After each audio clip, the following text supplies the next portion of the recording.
Асеновградското село Червен беше домакин на внушителен събор на кемпер клуба в България. Съборът се проведе през изминалия уикенд и в него взеха участие около 40 кемперисти. Как се стига до организирането на такъв кемпер събор в Червен? Как се става кемперист и какво е усещането да си част от кемперистите? На тези въпроси потърсихме отговор у организаторите и домакини на събитието.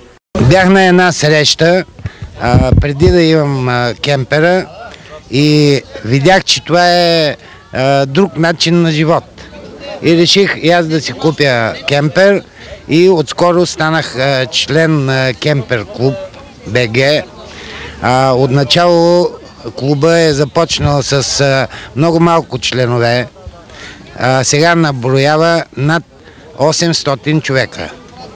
И това е друг начин на живот, за това, че ние не търсиме хотели луксозни, а търсиме природа.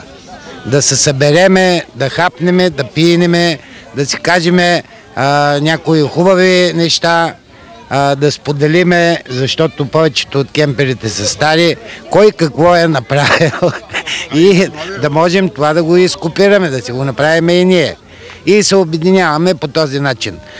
Почти всяка седмица, пред седмица имаме някъде среща, имаме сайт, в който се публикува, във форума се публикуват тези клубни срещи, снимки, пътувания в чужбина, всеки описва къде е пътувал, къде има къмпинзи, къде може да се зареди вода, дестинации. И на последната сбирка, която беше в Горно Трапе до Троян, просто ми дойде така ентусиазъм да ги поканя тук. И се оказа, че това е рекордно посещение на толкова много кемпери. Колко кемпери има горе-долу? Не съм ги броил, обаче около 40 сигурно, а има някои, които ще дойдат още. Не са дошли, пътуват. Тук сме от петък и искам да ги запознаем и с нашия край, нашата природа, дестинации, които трябва да се посетят.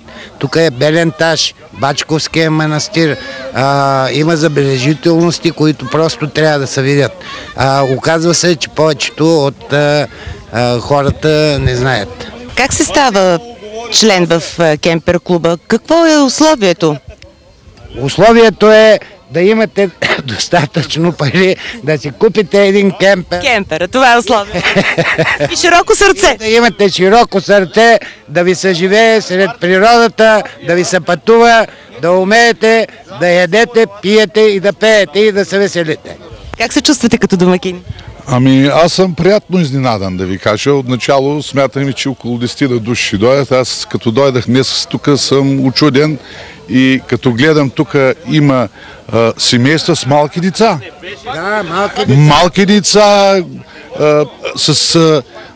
чуда са просто как тия хора са така организирани и съм много приятно изненадан и не съжалявам, че тук се организира тази среща. Много съм приятно изненадан.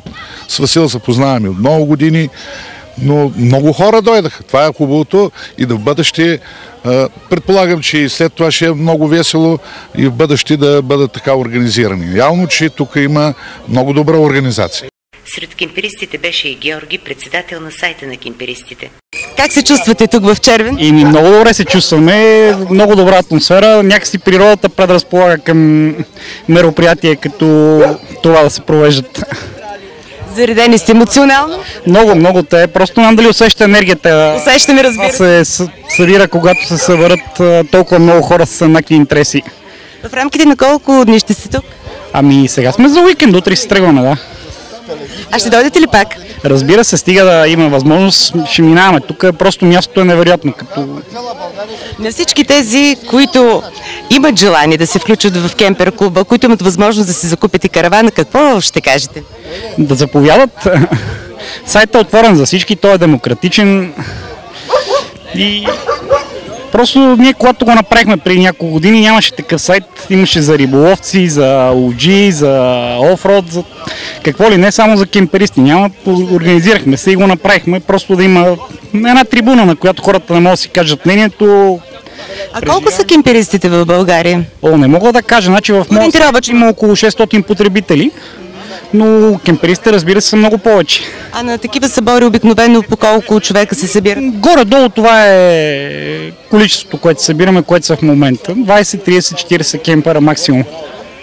Разделихме се с гостите на Червен, оставяйки кемперистите да се възхищават от красотите на Асеновградския регион, да обменят опит и впечатление и оставяйки в себе си вярата, че съборът на кемпер клуба в Червен може да е първи по рода си до настоящия момент в Червен, но няма да е последен в привлекателното с природата и въздуха наше селище.